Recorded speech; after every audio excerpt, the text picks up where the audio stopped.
As we come together this morning, it's kind of an eclectic bunch of ideas that are kicking around and going to come together. And we have the Old Testament. We have Ernest Holmes. We have Joel Goldsmith. We have Leonard Cohen. We have Richard Maurice Buck, and others and others. Because the ideas that are coming through today, the ideas that are presenting themselves here today, are universal ideas. I love what Joseph Campbell tells us, and he draws from a German philosopher whose name I can't remember at this moment. But the philosopher talks about certain primordial ideas, certain primitive ideas that are universal to all humans. And they give rise in each culture, in each time, in the costumes and in the characters that are appropriate to that culture. It's like there's this essential truth. There's this essential reality, this thing that is, this I am, as Moses called it. And it is revealing itself gently, revealing itself through us in a manner that is appropriate for the time and the place. And if we step back, as William James said, if we step back and look at religion as a scientist might look at a religion, that is not to be so involved in our own particular beliefs as when we're reading somebody else's religion, we're trying to identify what's wrong with that. But rather, if we step back and say, what is the commonality? As Ralph Waldo Trine said, what is the silver thread that runs through all of these teachings and all of these religions and philosophy? It doesn't have to be necessarily a religious teaching. But what is this common theme? What is it that runs through it? And that's why I think we can look at such a vast group of authors and poets, Rumi being one of my favorites. And we can find that essential something that is speaking to us because it is speaking to us because it is time. It is time. There's a famous quote by Rabbi Hillel, and it's absolutely no context to it. It just seems to be like a scrap of paper. And it says, if not us, who? If not now, when? Now is the time. We are the people. It's such an essential truth that we can apply it to so many different areas of our lives. If not us, who? If not now, when? Much of human life is kind of deferred. We're going to do that when we get around to it. When we get a vacation, we will take time to rest and to read and to meditate and to do the things that we want to do, but we don't seem to have time to do it. When we retire, we will get around to traveling and exploring the world and discovering the magnificence of what God has created here. And we're always kind of deferring.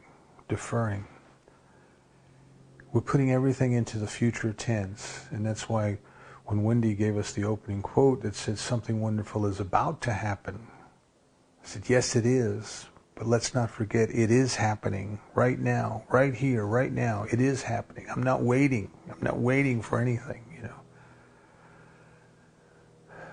I read a book one time when I was a salesman. I read a book on selling, and the author had been a baseball player, and he had to retire because of an injury. And he was talking about the dangers of procrastination in selling, in the art of selling. And he related to a player on one of the minor league teams who was at bat, and he just stood there and watched 2 strikes go by. And the coach yelled out of the dugout, he says, "What are you waiting for?" And the guy yelled back, "The 1st and the 14th, which were paydays on that team." What are we waiting for? What are we waiting for? So we're going to start with something that's familiar to us in our culture, which is the 10 Commandments. And I'm just going to start with at the very beginning. And Emmett Fox, in his in his book by the same name, The Ten Commandments. He says, in that time, in that place, in the culture from which we draw these Ten Commandments. Now, we have to keep in mind historically that there were other such commandments in other cultures, but the ones that we are most familiar with, we call the Ten Commandments. But what Fox is telling us is that in that culture they put the most important thing first, and they put the least important thing last. So if you look at the Ten Commandments, the very first one is the most important one. The very second one is the next most important one. And if we look at what they're telling us, and I'm going to paraphrase them, right? If we look at what they're telling us is, I am, right? I am was considered to be the highest name for God in those days. There were like 11 or 12 different names for God. I am God. I am the Lord thy God. Have no others before me. Have no others before me. We'll come back to have in a minute.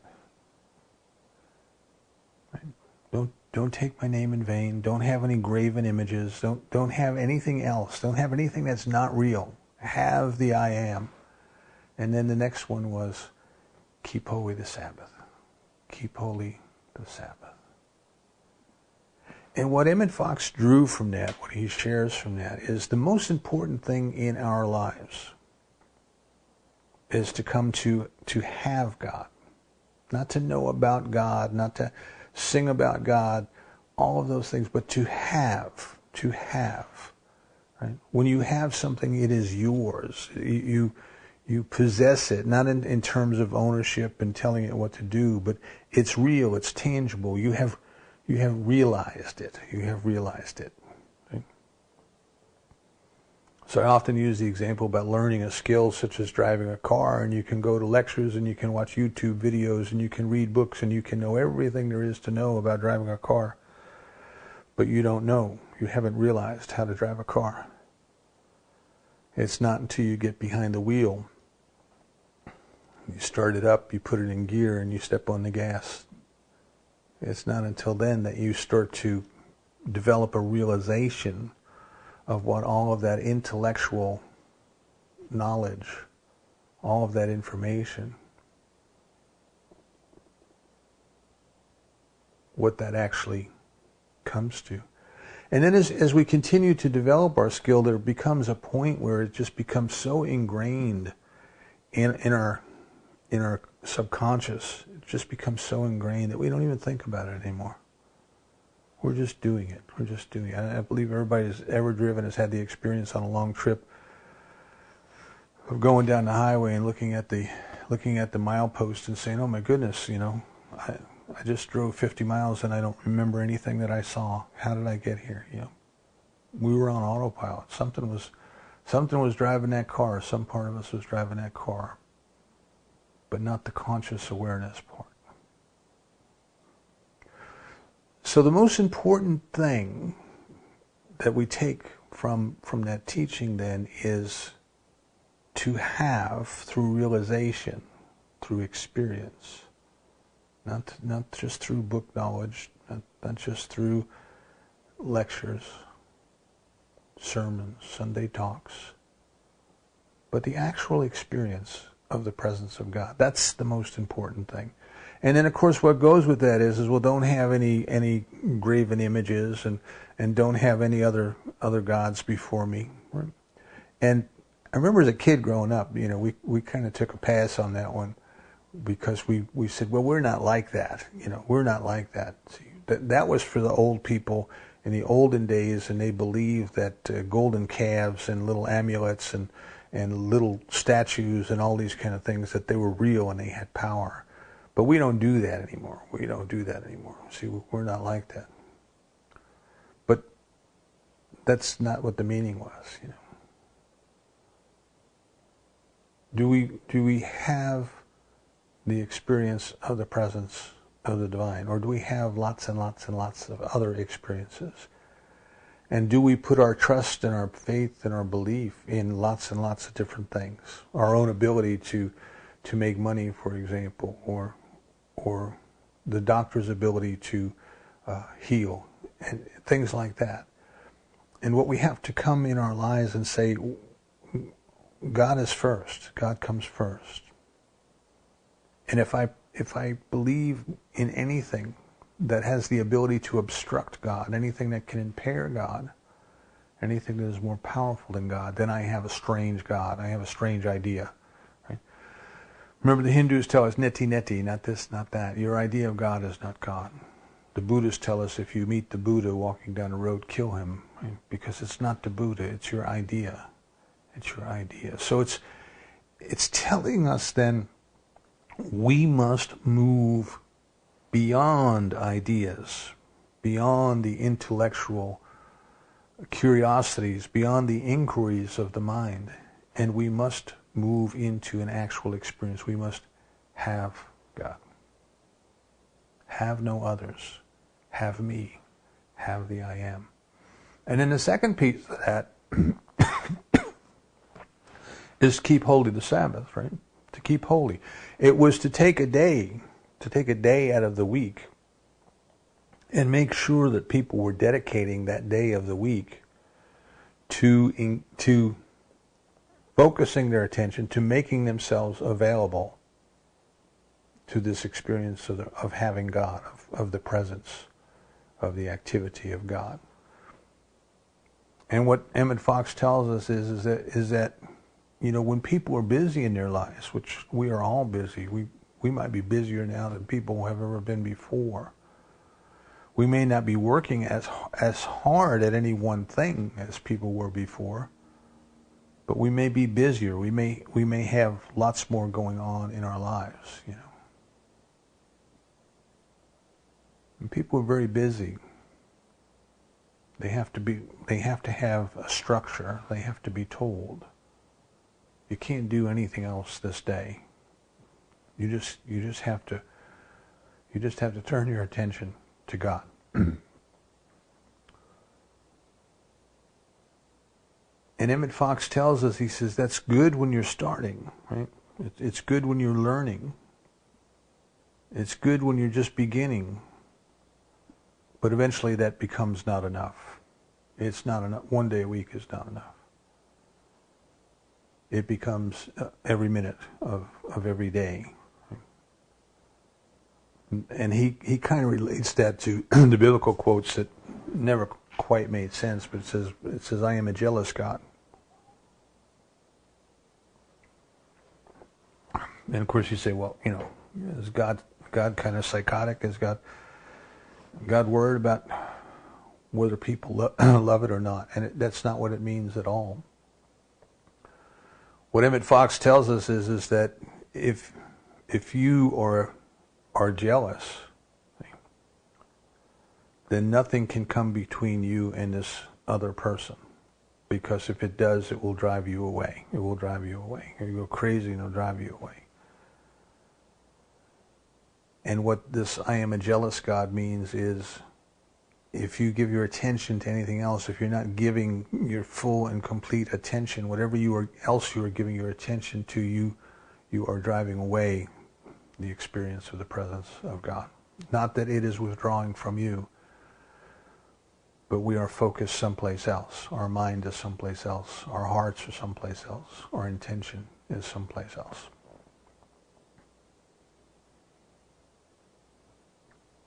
So the most important things then are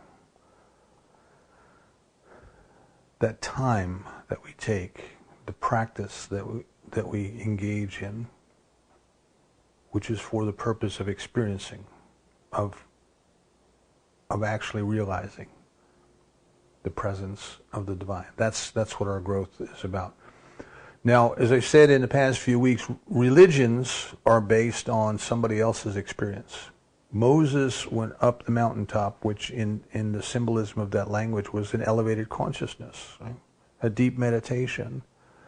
Moses went up the mountaintop and he experienced the burning bush, the fire that burns but does not consume, a deep, deep meditative experience. And it was in that meditative experience that he came to realize the I am.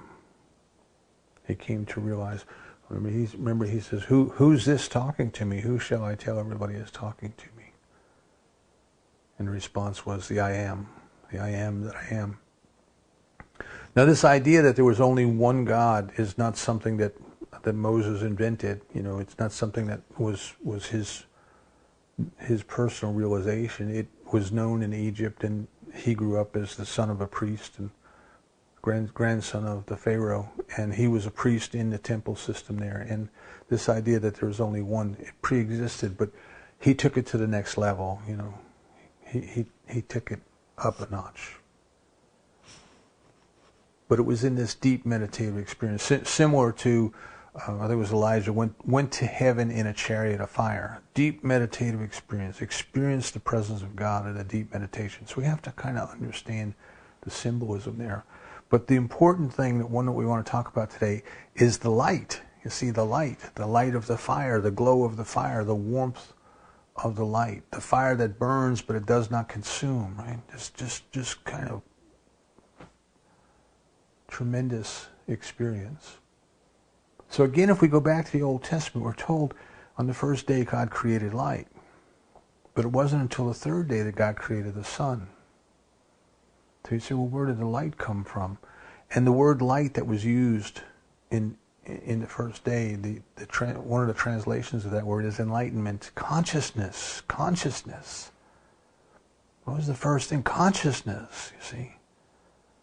God created the consciousness. So this light, if we look across different cultures, if we look across different times and different places, if we look into and investigate the people who have had some sort of what we would call a transcendent experience or a mystical experience, or as Richard Maurice Buck called it, the experience of cosmic consciousness. This theme of being surrounded by the light, see, this theme goes with that. It goes with that. When Muhammad was in the cavern and he had his experience, it was accompanied by a light. See?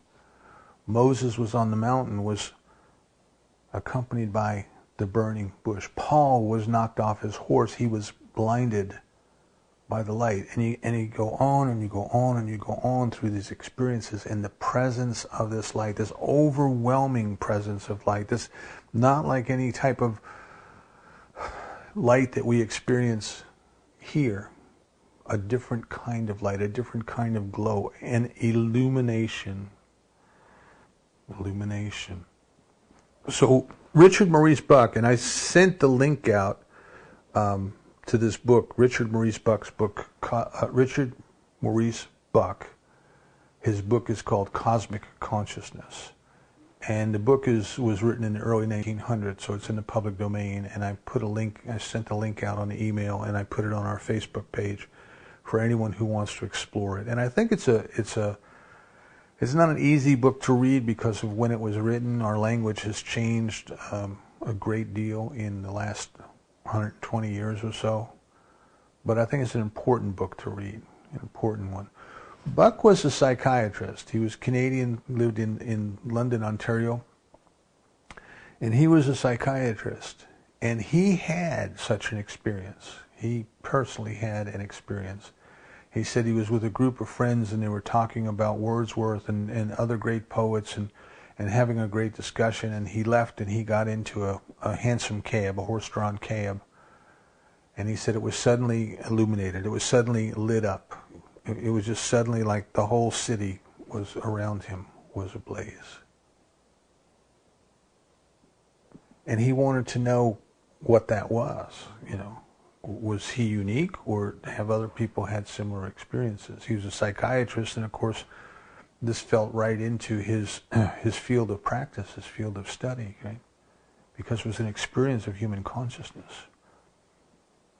And what he did was he made a study, and in his book, I believe he's detailed about 30, maybe 36 different historical figures who have had at one time or another have reported having a similar experience, some sort of an experience. And then he looked at the similarities through them. And of course, the light, the presence of the light was a key characteristic. The inability to completely describe the experience, the ineffability of the experience is another characteristic. We try to explain it, but we can't. The words aren't there because it is beyond words. It is before words. It is at the place from which words come. But it is before the words. This incredible feeling of peace, of unity, right? of unconditional love. And this sense of a knowing that is beyond logic and reason, just a knowing, an awareness of a knowledge that we have no explanation for. We just know things that there's no way we could or should know, but we know. And he's gone through and he's kind of taken the descriptions of these people that he could glean from history, and he kind of analyzed them as a scientist might, and he summarized what they were. And it's this presence of the light is what we're talking about today. But the fact that this experience that he called the experience of cosmic consciousness, he said, is something that is natural to all of us, but not all of us experience it. But yet it is natural to all of us. So the one thing that we want to keep in mind is, where does this experience take place? And we have to understand that experience takes place totally within consciousness, within our consciousness. Now this is something that we have to really get, I think, in context, right? Because so much of what we are told in the world around us is that everything is outside of us, everything is out there. All of the power is out there, all of the wealth is out there, everything is out there. And what we must do is we must figure out how to get it from out there and bring it in here. Remember, this is what I talk about, level 1 consciousness. This is the consciousness you can understand as we're growing up as a child, right? We can't feed ourselves, we can't change our own diapers, we can't do anything when we're an infant. We have to find a way to get the adults in the room to give us what we need. So the first experience that we have as human beings as we are going through life is we are looking outside of ourselves for everything. And sometimes religion leads us in that direction as well. We don't have it, but the clergy does, or the shaman does, or the priest does, or somebody else does. And we have to go to them to get them to do something for us because we're not capable of doing it for ourselves. And what we want to recognize is there may be times when we have to go to somebody else to help us because we can't get clear. In that instant, we can't get clear. But there's no one who can do for us, as I said a couple of weeks ago, that which only we can do for ourselves. And everything that anyone else can do, we can do. We can do. So we have in our centuries, in our millennium of religious experience, in many cultures, in many different places, people have spent all their time and energy trying to figure out how to get something that is out there to come to them. Goldsmith says it's like trying to bring God down to our level so we can get something from God. Better health, better wealth, better love, all those things. And that's not what our spiritual growth is about. Our spiritual growth is about rising in consciousness, about having the mountaintop experience, about going to the mountaintop ourselves, to have that experience of the burning bush ourselves. That is spirituality. So religion has its place. It teaches us practice. It teaches us discipline. It gives us theories. It gives us ideas. It tells us that these things are there. But the practice then is our own opening to that light. And where is that light? Right? Where do we experience it? In consciousness. And where is it? It is already within us. It is already here. It is already within us. It is not out there. We are not trying to make it come from out there to in here. It is already in here. I mentioned Leonard Cohen at the beginning because he has a song he wrote called Anthem, and is a very popular phrase in there. He says, "Ring the bells that still can ring. Forget your perfect offering. There is a crack in everything. That's how the light gets in." And people like that. You know, it's kind of like a call for action. And in his commentary on what it meant, it was a call to action. You know, stop sitting around waiting for everything to be perfect. Get off your duff and go do something. Maybe you're not perfect. Maybe it's not perfect, but that's okay. Nothing's perfect. Right? Begin. And people like it for that reason. And I commented one time, somebody was talking about it, and I said, maybe that should read, "There is a crack in everything. That's how the light gets out." That's how the light gets out. This idea that it's out there and it has to come in here is an idea whose time has passed. We have to let go of that. There is nothing out there that isn't already in here. That light that they talk about, that these people who are having the transcendent experiences, that light was an inner light. It was an inner shining. It was an inner knowing. Plato in the Republic, he talked about the people in the cave. He was describing this experience. The people who were in a cave and they were chained in such a manner that they couldn't see the door of the cave. The opening was behind them. They could only see the wall that was opposite the door. And what light they saw was a reflection on the wall. And the horses and the people and the carriages that they saw were the shadows of what was going on outside the door.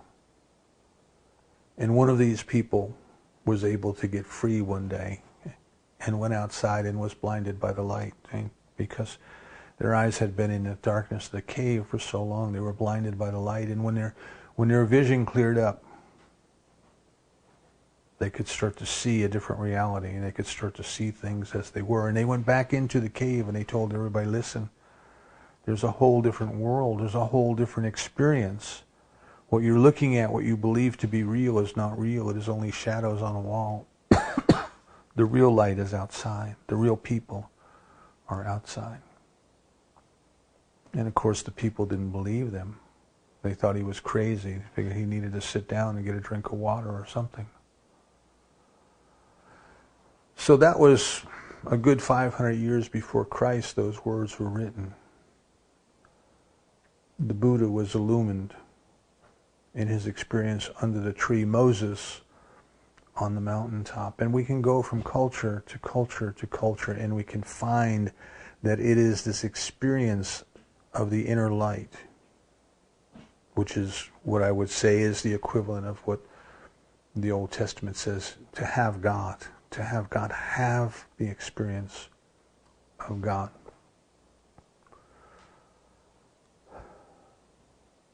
So Dr. Holmes tells us that there are certain things that the mystics tell us.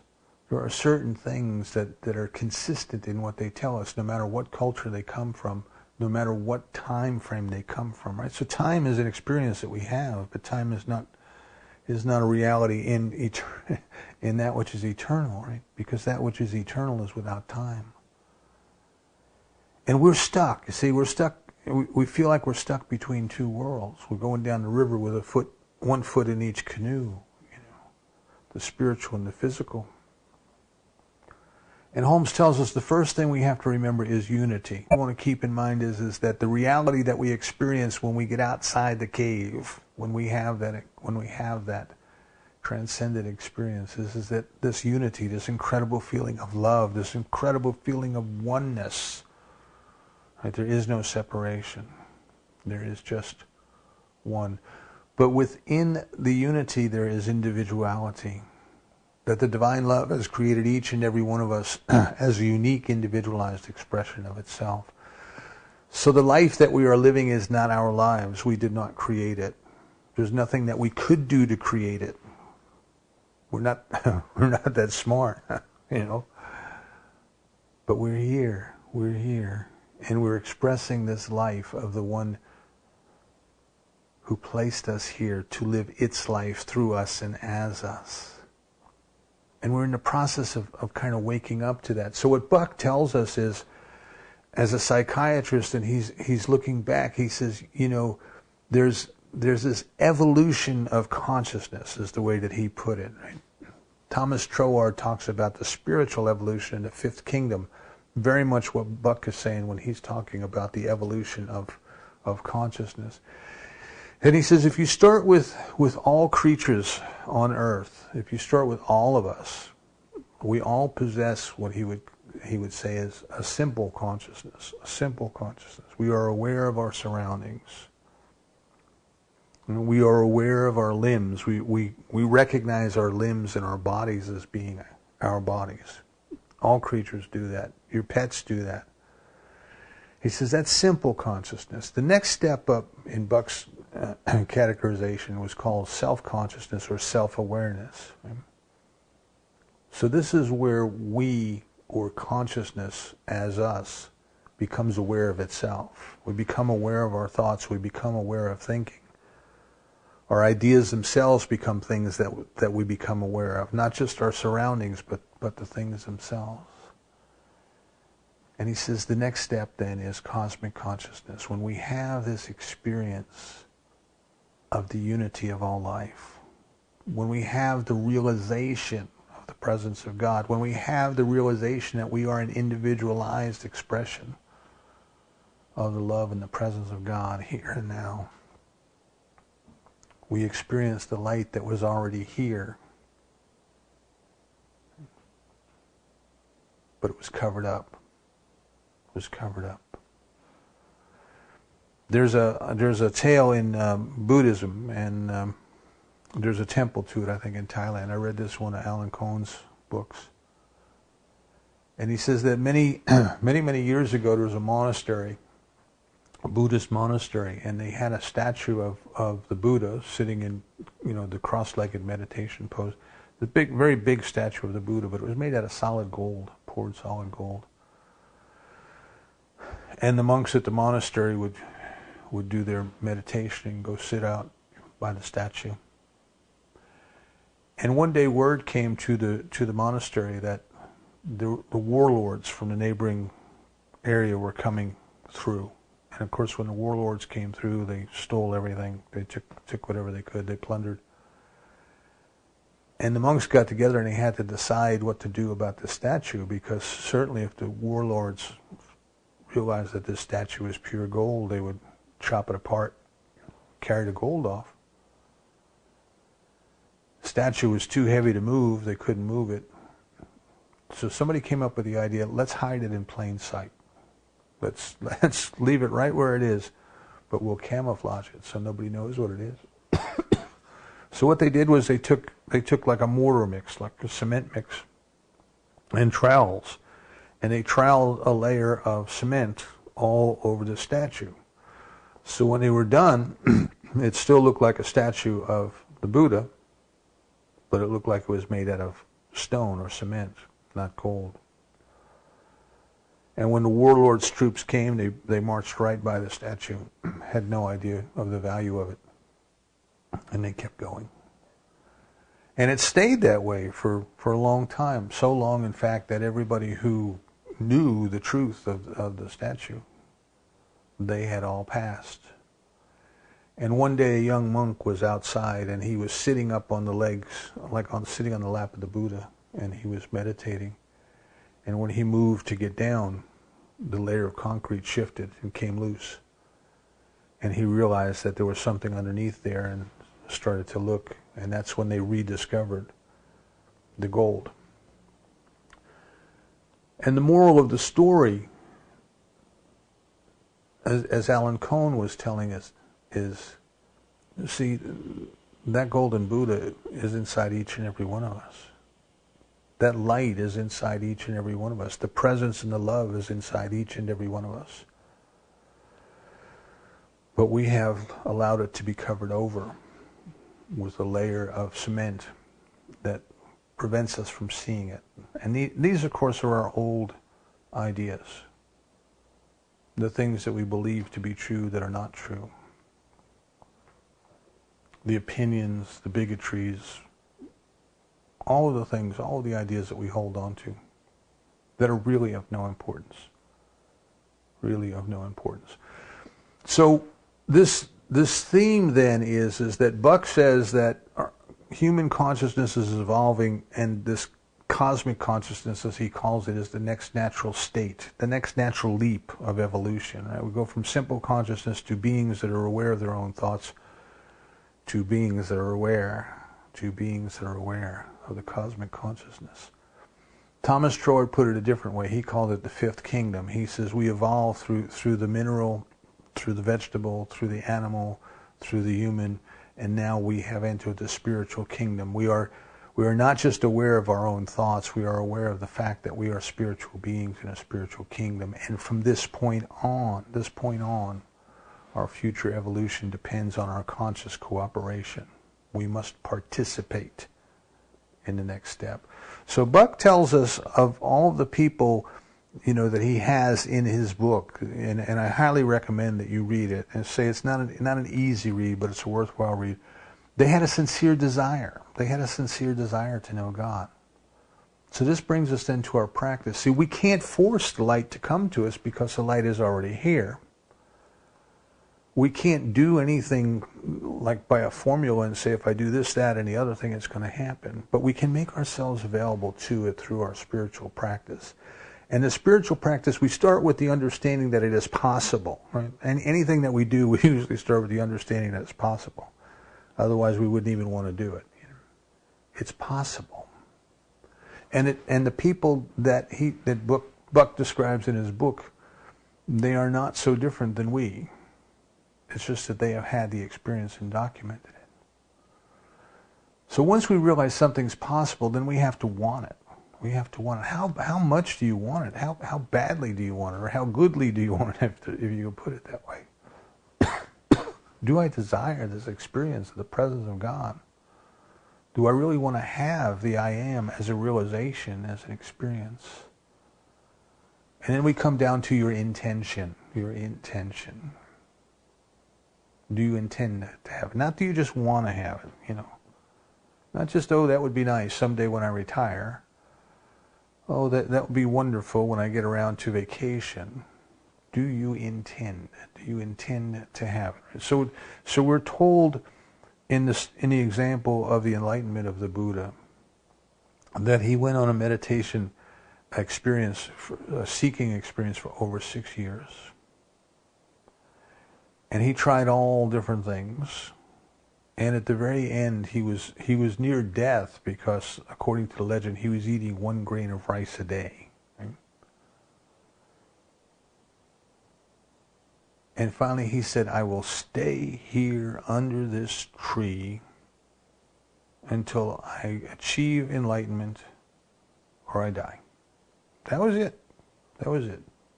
He would stay there until he achieved enlightenment or he would die. And he did. He intended it, and he was committed to it. There's another story that comes to us, I believe it's from Buddhism or Hinduism, one or the other. And a student went to the teacher and said to the teacher, will I achieve enlightenment? And the teacher said, yes. And of course, that's the answer for everybody, is yes. That's our destiny. That's the evolution. That's where we're going, into this experience of the presence of the I Am. And the student says, when?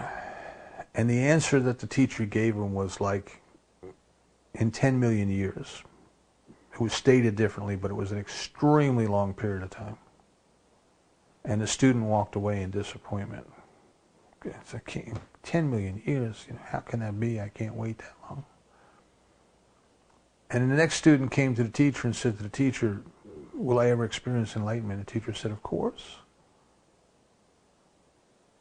And the student said, when? And the teacher said, 10 million years. And the student said, oh great, I know it's going to happen, I'm just going to keep doing what I'm doing. And eventually what will happen, at that moment, the student was enlightened. And the moral of that story was his commitment. He didn't care how long it took. He was going to keep doing his practice. He was going to keep doing his studying. He was going to keep doing his readings. He was going to keep doing his meditation to be still and know and open himself up to the experience. So the questions we have to ask ourselves as you and I journey together along this spiritual path is, do we believe that the experience of the presence of God is real? And if we believe it's real, do we believe it's real for everybody or only a select few? I remember as a kid growing up and being taught of the lives of the saints, who had a close experience of the presence of God, and asking the teacher, can we have that? Is that possible for us? And the answer was, well, maybe, but these people were special. In other words, Jim, you're not special. So that teaching was kind of telling me, just keep your head down, do the things that you're told, go to church on Sunday, put your money in the basket, and it'll all be okay in the end. And that's all right. I learned some wonderful, wonderful lessons about love and dedication in that environment. But I eventually came to realize that the difference, what made those people special, if they in fact were special, is not that they were different than you and I, but they had a deeper commitment, perhaps, a deeper desire, perhaps, a deeper intention. And they engaged in their practice on a regular basis.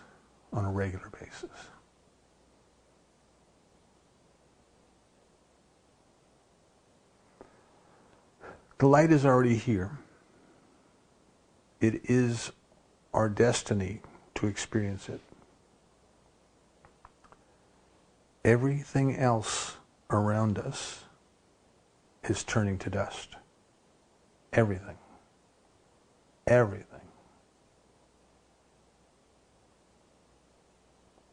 What remains is our conscious awareness and our journey. So I invite you today to just consider, is it possible? Is it possible for me? If I haven't had any experience, is it possible? If I've had some experience, is it possible that I can have more? Is it possible that I'll experience the burning bush as truly as Moses experienced it? To experience the glowing light as Richard Maurice Buck experienced it? If so, where am I going to find it? Where am I going to experience it? And the only place to find it is within. And the only place to experience it is within consciousness. And if it is already there, but it's somehow covered over by race consciousness, by old ideas, by old beliefs, am I willing to let them go? Am I willing to let them go? Am I willing to just go into my meditation and let them go? To be still and know for no other purpose but to experience the presence of God. And when it comes, it comes. Because we can't force it. We can't sit down and meditate and say, today I'm going to make this happen. I think there's, I'm trying to remember the name of the religion, but the main character in their religion, the main spiritual person in their religion, they say, comes like a thief in the night. He comes like a thief in the night. The experience of the presence comes to us when it comes. But are we committed to doing our part to open ourselves up, to release and let go of the unimportant things in life, to take our time to be still and to know?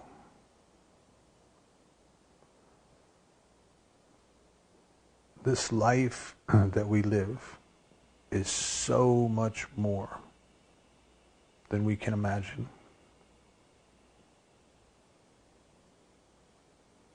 We just have to set our focus, have to crank up our desire, as Napoleon Hill would put it. Stoke it up to a white hot flame, he says. Set your intention. Do what you can. Follow your guidance. And open to the light. And so it is.